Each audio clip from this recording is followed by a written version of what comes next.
All right, it's getting to be about that time in the NBA season. We just crowned our champion, Denver Nuggets, and it's time for the offseason rumor mill to fire up. This time it's for Wizards All-Star Bradley Beal, who it seems like the team could finally be moving on from if they do to choose to go full in on a rebuild with this organization. And it honestly makes sense. Beal's been in Washington for 11 years, and it feels like for the past 6 of them, there have been major talks about possibly trading for Beal, adding him to a team that's looking to win a championship. And this is a guy who's a top-tier scorer in this league. Now, he's come down a little bit. There are some concerns. The contract and the injuries are starting to be one of them, but I think any team that's out there desperate from scoring from the guard position should really consider adding Beal, because I think he could be a championship level piece to a team.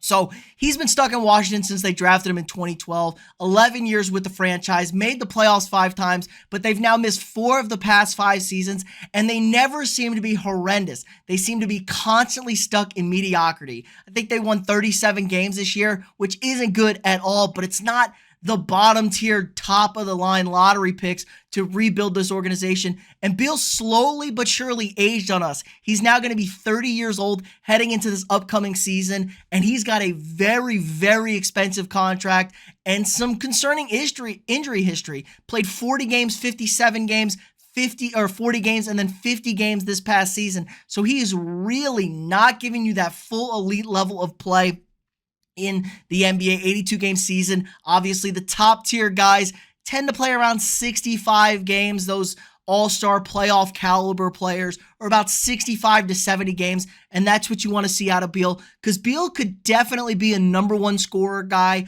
on a team that is looking to win a championship, that needs some offense, but maybe the number 2 option. Top scorer and number 2 option. I think of teams like the Miami Heat, who desperately need guard play. The Sixers, if they lose James Harden, need a scorer to pair with Embiid. The Knicks, they need somebody to give them offense. They only got Jalen Brunson. He seems like the only guy that can score basketball. Would have to move on from Julius Randle. The Lakers may be a little too expensive, but they need some scoring from the guard position. And let's not forget, Beal may have been dealing with these injuries. He was a top-tier player, 3-time All-Star since 2018, was 3rd-team All-NBA, one of the best shooters in this league, but he's had some issues. He had surgery prior to this season, and it seemed to really clean things up. He shot his career worst 30% from 3 2 years ago, brought that back up to a nice 36.5%, almost back to where he is for his career average. That's what you want to see. He also had his career high 50% shooting from the floor in those 50 games, averaged 23 points and 5 assists. He is a huge impact player. Now let's talk about the contract here, because actually let's hold on to that. The Wizards have to decide if they're blowing this bad boy up. He signed this massive contract we're about to break down before they changed regimes. He was under the old management. He signed this new contract this past July. Now they fired it, cleaned house, brought in a new GM, new president to lead this team, and they haven't necessarily decided if they're going to completely rebuild. Big time waiting on Kristaps Porzingis and Kyle Kuzma, 2 guys. Porzingis had a really nice season. We know it kind of failed in Dallas with Luka, had a very solid season, played a lot of games, and I really like Kyle Kuzma. I think he's a solid piece on any team. Obviously won that championship with the Lakers in 2020. Both have player options and both could opt out, and that could really kind of force the Wizards' hand to go ahead and go through a full rebuild. This is a team that hasn't made it to the conference finals like ever. I don't think since they were the Bullets back in the 70s has Washington been to a conference final. So it's been a very long time for them, and I think they got to hit the hard reset, acquire some assets.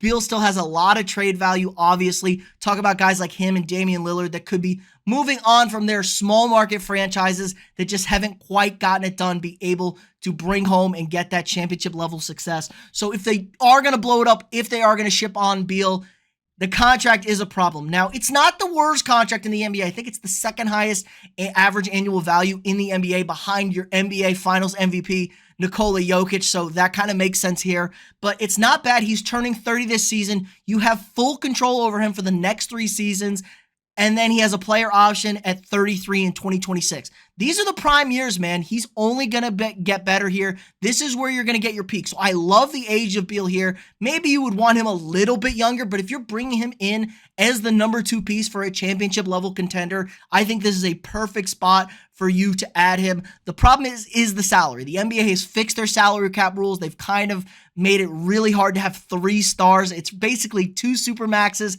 and a lot of good role players. So the salary cap's not bad, $46 million next year. 50 not great, 53 I can live with. It's this $57 million a year for his player option. Now, we don't know what NBA contracts are going to look like from them. Most guys do end up opting out, but if Beal is struggling, why wouldn't you stay with that contract and cash out? That's a very common thing to do as well. But hopefully Beal brings you a champion. You bring him in, he brings you a championship. He plays at a high level, and then you're willing for him to opt out. You can wash your hands of him, and somebody else can go overpay him from 33 to 36, way overpay him. So that could definitely be a move here.